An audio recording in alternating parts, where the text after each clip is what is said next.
Flack math! Give me some math and I'll give you some flack. Flack math! All right, so lesson 49. So what we've done before is we've used the distributive property. If we have A times parenthesis B plus C,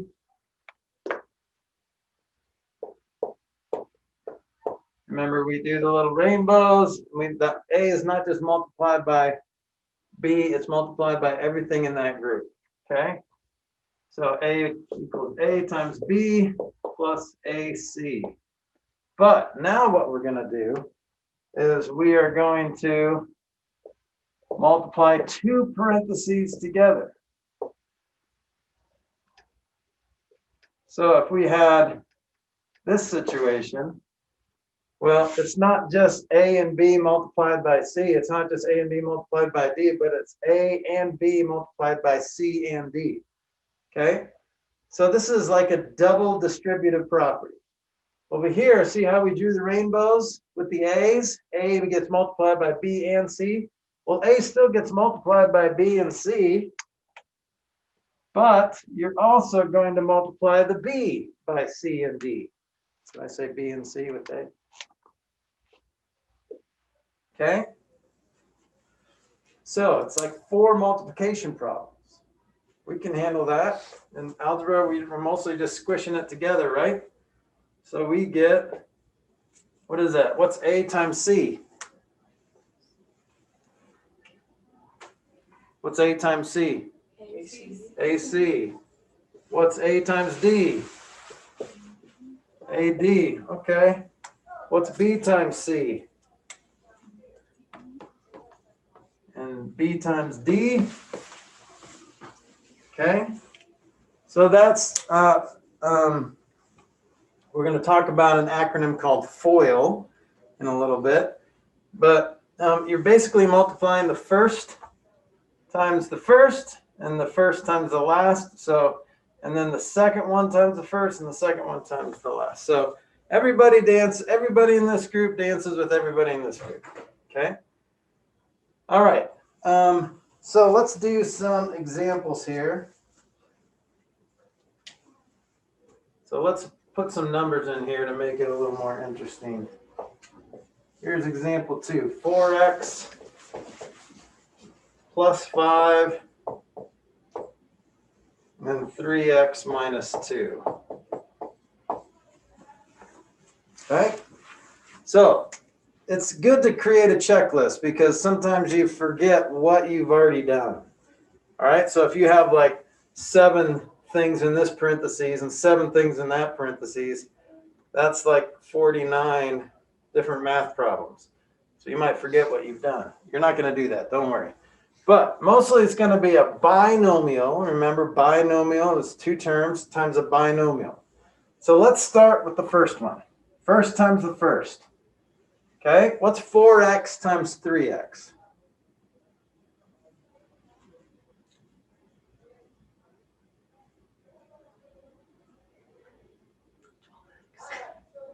$12 is right. 12 what? 12x squared. 12x squared, right.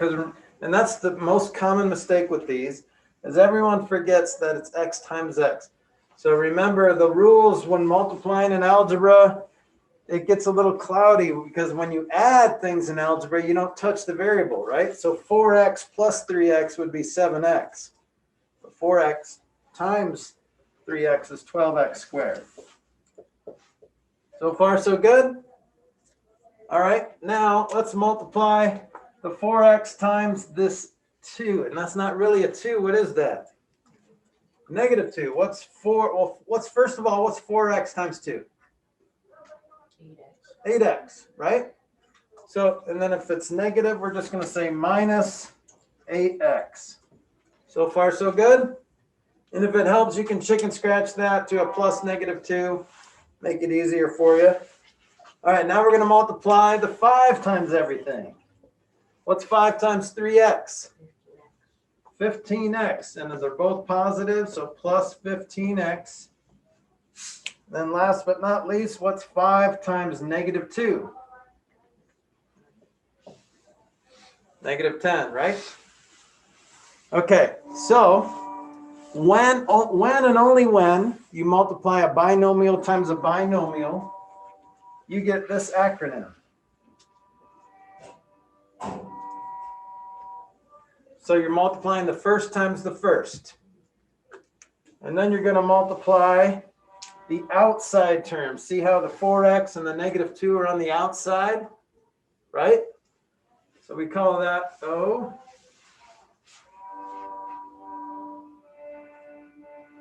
Okay, and then you're multiplying the two terms on the inside, right? You can only have two terms on the inside and two terms on the outside if you're multiplying a binomial times a binomial. Okay, so that's inside. And then you've got this the last terms. The 5 times the negative 2 are it's the last one in this group and the last one in this group. So that is a nice little acronym.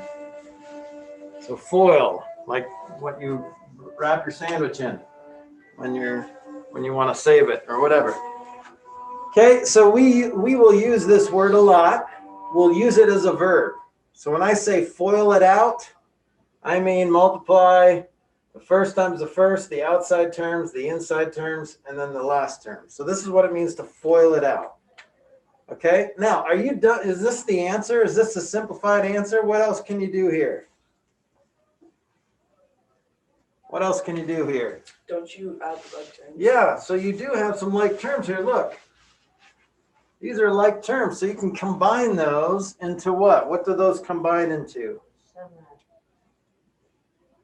Yeah, so 7x. So you get 12x squared plus 7x. And then minus 10, right? Okay, so usually when you have this situation, an x term plus a constant times another variable term times plus or minus a constant, you will always combine those middle terms. Okay? Over here we didn't because these are different variables. This is not a variable and a constant and then that same variable and another constant. Okay, so we don't combine those terms. That's okay. That was just demonstrating the process. But most of the time, at least in this book, we will be multiplying two binomials that have the same variable. So they'll have a variable and a constant term, a variable and a constant term. Okay? All right, so let's try another one. Let's see if you guys can do this one on your own. It'll look pretty similar to what we just did. Let's see if there's any markers that work better. This looks a little better.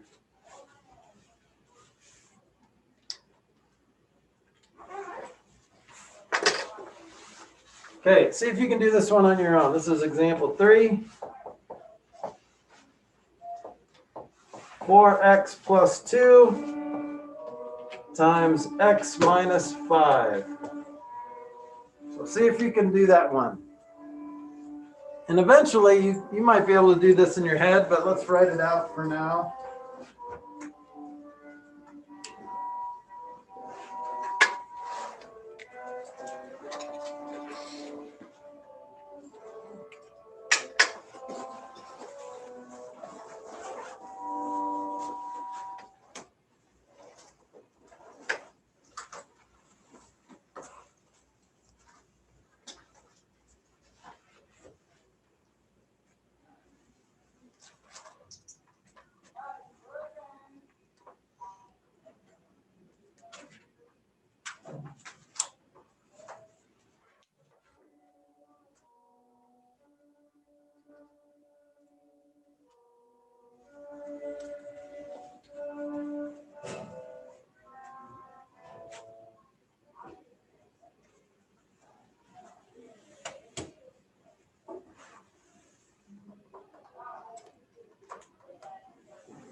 Okay, so I want to put my acronym up there. Keep working.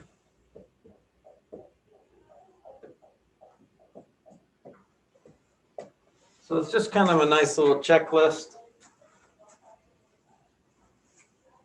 So what's F stand for? First. So what are the first terms that you're going to multiply? 4x and x. All right. Thank you.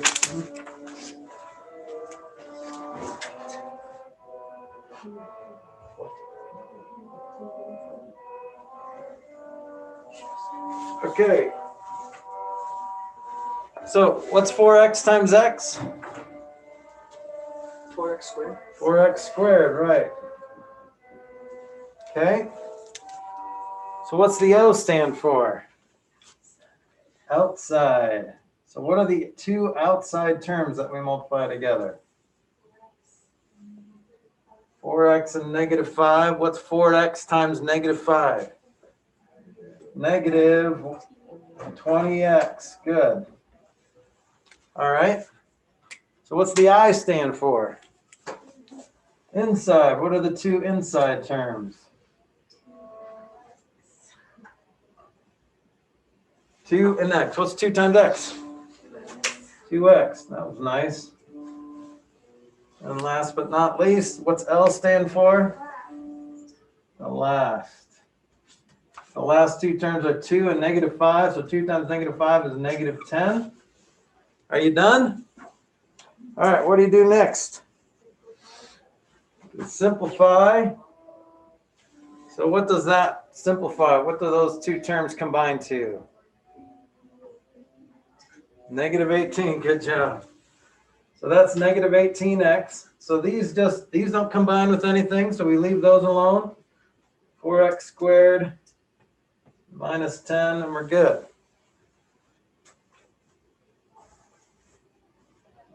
How's that feel? Okay, so write out FOIL. Write those letters out. Create a little checklist. You don't have to do it this way, but if you do it the same way every time, then you're exercising your muscle memory, right? So then you kind of do it without thinking.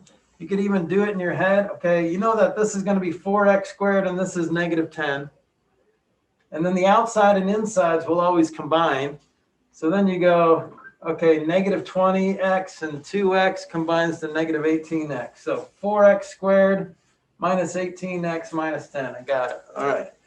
And this is probably as complicated as these are going to get, at least the binomial terms. Okay.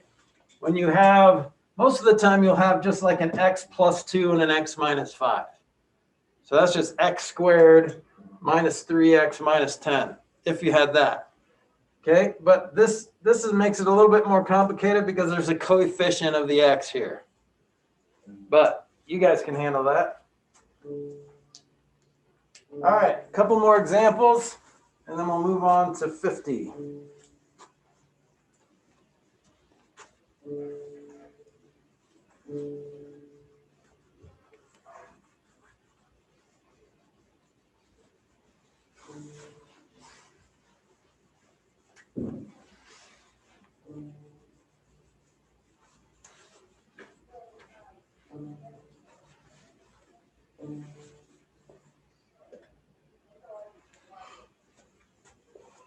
All right, well, what does this mean? Here's example. Let's do example 5.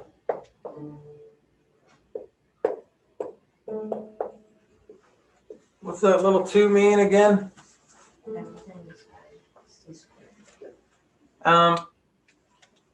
No. That means you're going to square the whole thing, not things separately. So this doesn't distribute, okay? So it's not 9x squared plus 4. That's not the answer, okay? When you see a 2, if this was elephant squared, this would just be elephant times elephant.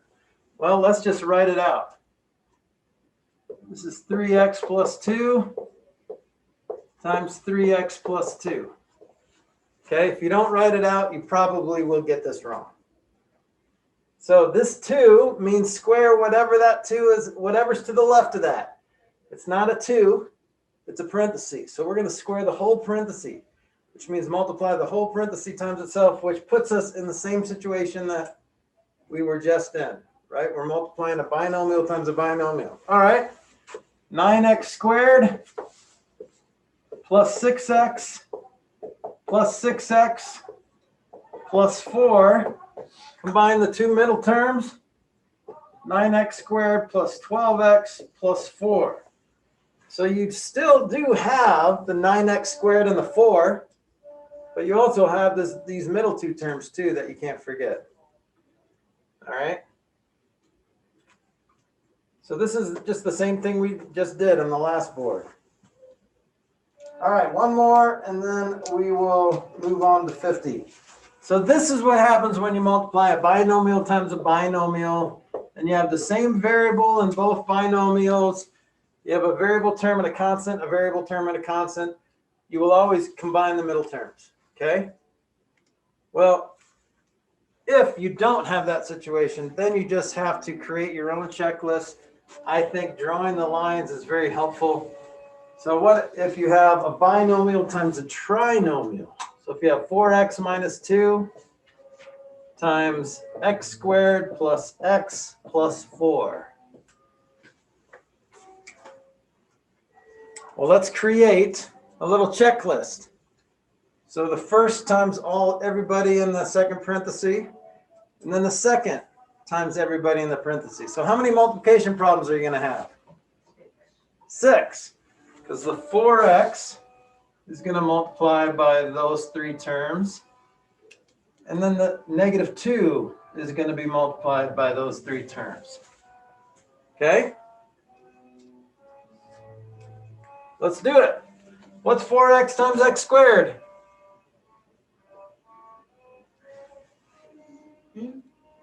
Nathan? 4x cubed. That's right. What's 4x times x? 4x squared. And what's 4x times 4? 16x. Okay. All right. Now let's multiply the negative 2 by everything. So I am going to do this just to make it easier for me. What's negative 2 times x squared? Okay, so I'm going to just start a new line here, right here.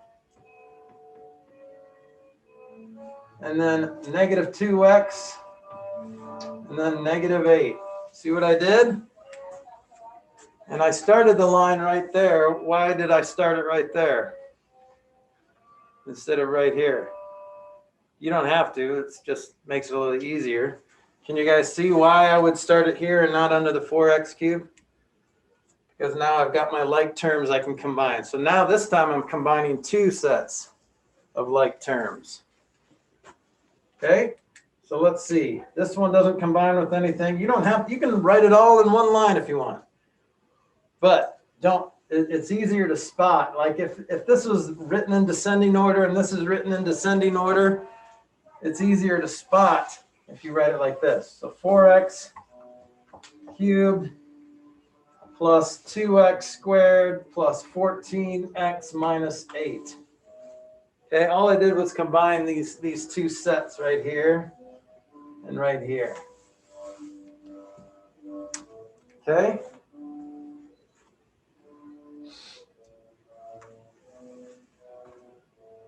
So we've done this in math when we multiply a number like 123 times 45. How do we multiply 123 times 45 if we didn't have a calculator? What do we do? Yeah, put them on. So I'm going to go 45 here. I'm going to multiply 3 times 5 is 15, carry the 1, 10, 11. And then what do we do for the second line? I forgot. It's been so long. You add a 0 and then. Yeah, why do you add a 0? Because that's what you taught us like 3 years ago. Yeah, because really you're multiplying by 40, right? Not 4. So anything when you multiply by multiple of 10, you just add a 0. So 6 times 20 is just 6 times 2 with a 0 on the end, right? And it lines everything up in like terms. So 4 times 3 is 12, 13.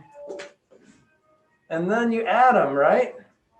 So basically when you add, this is like you're adding the like terms. You're adding all the ones together. Well, there weren't any ones in that second one.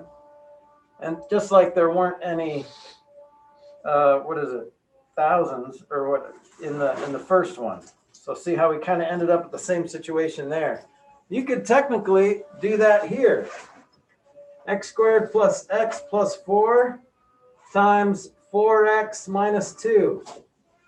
You can multiply the same way here. Look at this. Negative 2 times 4, negative 8. Negative 2 times x, negative 2x. Negative 2 times x squared, negative 2x squared. Then you multiply the 4x times everything. But I'm going to put a spacer there. 4x times 4 is 16x. 4x times x is 4x squared. 4x times x squared is 4x cubed. Okay, and then you add them together. So see how all the like terms were lined up because I put that spacer there. So you don't have to do it this way, but this is just a demonstration to show you that this is the same way, same thing we've been doing since first grade. Multiplying multiple digit numbers. These are just adding, then you're just multiplying and then adding like terms. That's what you do when you multiply. Okay, so let's move on to lesson 50. Wait. Pretty sure you get 123 times 45 wrong somewhere. Maybe. Yeah, because your answer's not. Because I saw that and your answer's not right. Well, I didn't get the final answer yet. I didn't add those yet. But this was just to kind of show you that nothing's really changed. We're just writing it different. And we're putting some letters in there to make it interesting. But when you have, the letters are kind of like place value. What we've been doing for a long time now is dealing with place value, and you can only add ones with ones and tens with tens, hundreds with hundreds. That's why we line up the decimal, or we add whole numbers, right justified, remember, so the ones line up with the ones and the twos, and the tens line up with the tens, and so on. So in algebra, so the constants have to line up with the constants, the x terms have to add up with the x terms, the x squareds. So it's kind of like ones, hundreds, or ones, tens, hundreds, thousands. So it'd be like constants, x's, x squareds, x cubes, and so on. Okay, so it's just place value. All right, now we are going to take a little geometric break.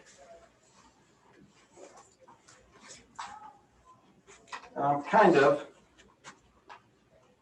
We are going to talk about polynomial equations. Polynomial equations. So you guys know what polynomials are, and you know what equations are. So polynomial equations are equations that have polynomials in them. Okay? So x plus 3 equals 4 is a polynomial equation because it has a polynomial in it, x plus 3. That's a binomial, right? So pretty much every equation could be a polynomial equation. But we're going to not deal with binomials. Let's do, this is a polynomial equation. If I had x to the 4th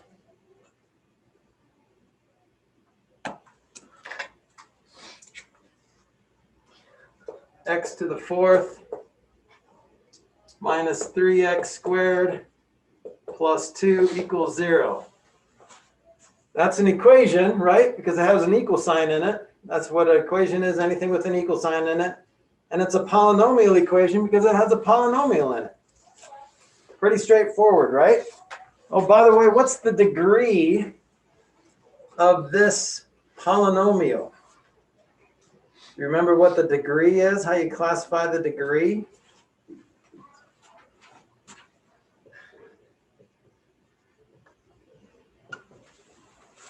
Guys remember that? It's a very simple concept, but it's just hard to remember. Did you say 4? Yes, you're right. It's basically the biggest variable. I mean, usually it's the biggest exponent you see. But it's, remember the degree of the terms are just how many variables are being multiplied. So really there's 4 terms in this equation, right?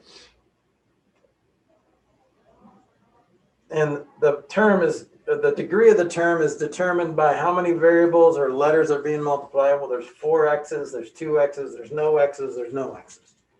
Okay, so the term of this is 4, the term of this is, or the degree of this is 4, 2, 0, 0. So the degree of the polynomial is, remember, the degree of the highest degree term in the polynomial. So basically the biggest degree in that polynomial is the degree of the polynomial. You don't add them up. It's not 6. Okay? So that works the same way with the equation too. So the degree of the equation is the highest degree of that equation, which is 4. Okay.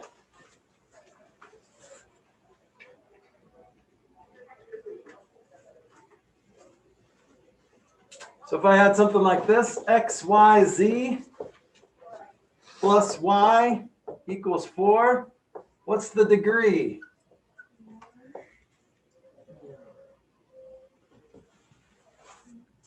What?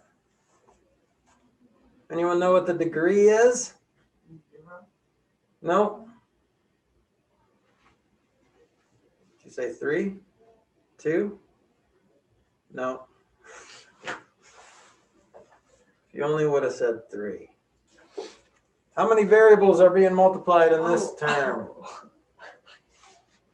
How many variables are in this term? Just 1 and then 0. So what's the degree? 3. What? Remember, you don't add them. It's just the highest degree is the degree of the polynomial equation. Okay? Okay. One more, and this is what we'll spend most of our time with. Y equals 2x plus 4. What's the degree?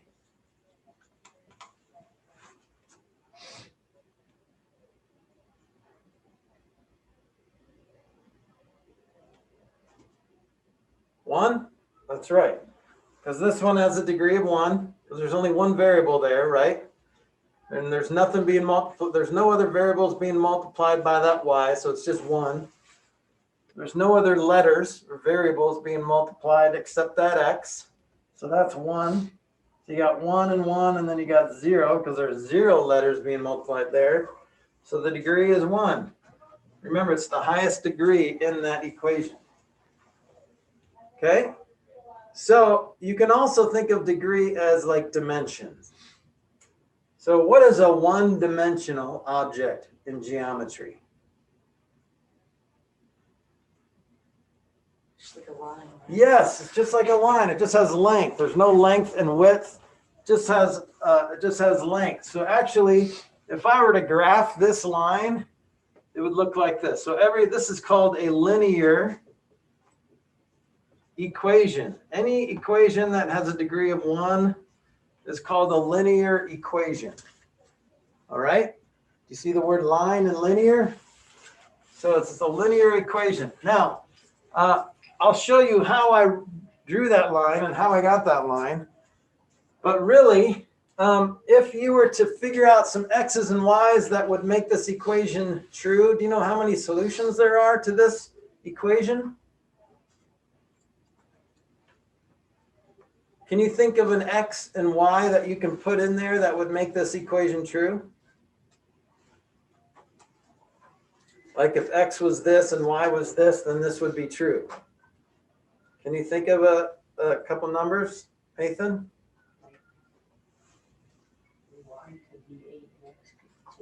Yeah, so if y was 8, let's see, and x was 2, then it'd be 8 equals 2 times 2 plus 4. What's 2 times 2 plus 4? 8. So yeah, so that's a solution. So if x was 2 and y was 8, can anyone think of another solution? There are infinite solutions. So if x was 3, look what happens if x is 3. 2 times 3 is 6 plus 4 is 10. So that means y would have to be 10 for that equation to be true. 3 and 10 would be another solution. 4 and 12 would be another solution. 5 and 14 would be another solution. There's an infinite number of solutions, even negative numbers. Negative 5 would give you a negative 6 as a y, okay?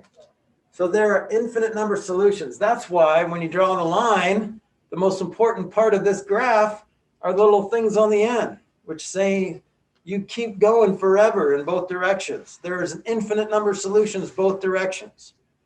That's pretty crazy. All right. And there's also infinite number of solutions in between, like 2 and 8 and 3 and 10. Because if you said like 2.5, then y would be 9. If you said 2 1/4, let's see, then that would be, it would be 4 1/2. So that would be, y would have to be 8 1/2. Okay, so see how there's infinite solutions in between all the whole number solutions too. Okay, that's why this is a solid line and it's not like just dots. All right. Okay. So I am getting ahead of myself a little bit here, but really what happens is it's not just one solution, not just one solution. There are infinite solutions. So what do we do here? We do pairs of solutions, but there's only one number that goes with 2. It's 8. So you can't just pick any number for x and any number for y. You can pick any number for x you want, but that x is only paired with one y. Okay? Very, yeah, they only have one partner their whole life. Isn't that sweet? Okay? So they're only paired with one. So pairs of solutions is what we do. Okay? So for example, 2 and 8 go together. 3 and 10 go together. 4 and 12 go together. 5 and 14 go together, and so on and so on. Okay? So these are ordered pairs. What do we do with ordered pairs? What do we like to do with ordered pairs? Do you remember doing that in algebra? 2, 8. What do you do with that? You graph it, right? You graph it. That's right. So if I were to graph these solutions, let's see, 2, 8 over 2 up 8, right? Would be right there, right? If I picked 1, then I'd get 6. 0 would give me 4. 3, remember, gives me 10. So look what happens. I drew this my first one a little bit wrong. So, and since I just threw a graph on there, this isn't perfect, but this will always form a straight line. And the reason why you connect the dots, you don't just leave the dots and not connect them, because all these solutions are also solutions. Remember, it's 2 1/2 gives you 9. 2 1/4 gives you 8 1/2. 2 1/8 will give you 8 1/4, right? All these solutions in between the dots are also solutions. Okay? So that's why you connect it with a nice solid line. Remember when we did that on a graph when we said x is greater than or equal to 3? Well, it's not just 4, and 5, right? It's all the numbers in between. So that's why we did we shaded a solid line, because we have to include all the numbers in between 3, 4, and 5 as well. Okay? All right, so let's just do a little bit of review on, this is called the coordinate plane. It's also called the Cartesian coordinate system. You guys, anyone know why it's called Cartesian coordinate plane? Or the Cartesian graph, or the Cartesian plane? Anyone know that? Cartesian. Sounds illegal. Sounds illegal, that's right. So this is the Cartesian. It's named after somebody. I think he named it. You know, Carter.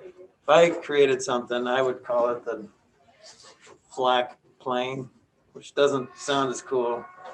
Cartesian plane, or Cartesian coordinate system. So he decided that, you know what, this is nice and helpful, but there's more to life than just left and right. There's also up and down, right? So he said, why don't we create another number line that's a vertical number line? So when I say I live on Ward Road, are you going to know where I live? No, but if I say if I live around Ward and 64th, then you know kind of almost exactly. I don't live there. Chipotle does. And so I kind of live there. But Ward and 64th, you need like another coordinate, right? It's not enough to say I live at Ward and 64th. But let's say I worked in an office building. If I said I live at 16th Street and Washington, and it's an office building, are you going to know exactly where I am? No, you need to know what floor, right? So that's another dimension. These are just really just left and right and up and down, or longitude and latitude. But there's also the other tude. What's the other tude? Longitude, latitude, and altitude. Did you say altitude or attitude? Attitude. Yeah, so there's that too. So 4 dimensions. Yeah, so 3 dimensions. So you got east-west, you got north-south, but then if you're in an office building, longitude and latitude doesn't really help. I mean, it gets you close, but you need to know how high you are off the ground, okay? All right, so that's altitude. All right, now back to here, Cartesian coordinate system. This was a French dude named René Descartes. And this is how you spell his name. You see where we get the word Cartesian plane now? Carter. What? This is. Okay, so he's French. No, but Cartesian. So that's how you spell Descartes, because it's like French and you don't say half the letters, apparently. Okay. So René Descartes said, you know what? We need another number line, a vertical number line, so we can get more precise in our graphing. Okay? So remember that first coordinate is how far left or right you go. Left, right. And that second coordinate is how far up and down you go. Okay? So I always remember it like this. You learn the number line before you learn the Cartesian coordinate system, right? So the number line is left, right. So start with left, right, because that's where you started. So the first number represents how far left or right you go. And you always start at the origin, which is right in the middle. And then you go up or down. We just watched Beauty and the Beast, the live action version. I like the live action version better. Do you know why? I think I shared my frustration with Beauty and the Beast animated version. Do you know what my frustration is? Belle is a terrible role model for kids. Do you know why? She reads. No, she doesn't. That's not why she's but that's the way she reads and chooses her books. Remember that scene in the cartoon where she's in the library and she's on that ladder with wheels and she's like, yay, That is terrible ladder safety. Okay? She is teaching kids all over the world that it's okay to do that on a ladder. Do you know what the #1 cause of accidents on a construction site is? Lack of ladder safety. Okay, people falling off ladders. And it's all because of freaking Belle. All right? I blame her for a lot of the accidents on construction sites because they're like, well, Belle did it. And she's just a wee little girl, so I can do it. No, terrible. But the live action version, I don't think does it. We watched it, but I think I was playing a game on my phone at the same time, so I'm not sure if I saw it. But yeah, like so what you do with the ladder, you don't go up and then shimmy over, right? You move the ladder and then you go up or down, right? So think about ladder safety when you're graphing these. Oh, the biggest mistake is people will go up 2 and right 8. Don't go up 2 and right 8. That's terrible ladder safety. Move the ladder over 2 and then go up 8. Okay? So if there's a book over there in the library that you want, don't roll the ladder. That's not what those wheels are for. Those wheels are not for you to fool around on a ladder in a big library. Don't do it, even though Belle did it. Pretty sure every movie that has one of those ladders with rolling wheels, Yeah. people use it while you're on the ladder. But the reason why there's wheels, it's easier to move when you're off the stinking thing. Okay? All right? It's not a little buggy that you can transport yourself on. Yes. I bet some people have them in their houses because they like transporting themselves around their home. They could. But those are called wheelchairs. You get a wheelchair. You don't get a ladder to transport yourself on. It's ridiculous. Okay, anyway. These are words that you won't need to know, but they make me sound cool, so I'm going to write them down. So the first thing, this is called the abscissa. Don't you think I'm cool? So this first coordinate is called the abscissa. Sounds like some sort of growth in your body. Abscissa. What am I thinking of? A cyst or an abscess? I don't know. So this is called the abscissa. You can impress your friends with that. And this one is called the ordinate. It's like coordinate, but somebody ate the beginning of that word. Okay? And that second coordinate is called the ordinate. The abscissa and the ordinate.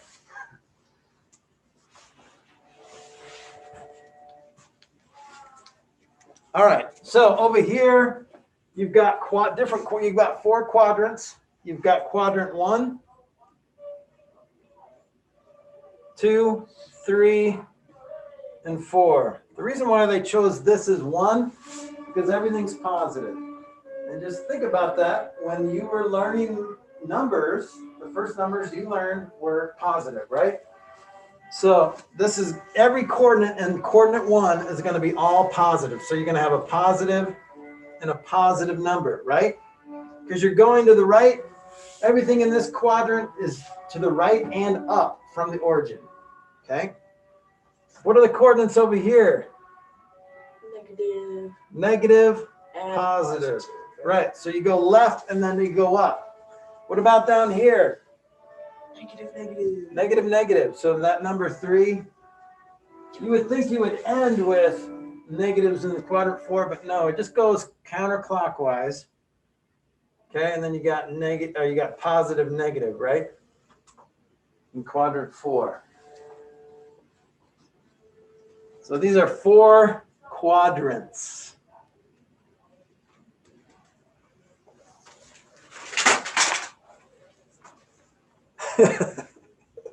Sorry. I mean, it's not funny that you dropped it. It's just funny that you were like, that's the worst thing in the world that just happened.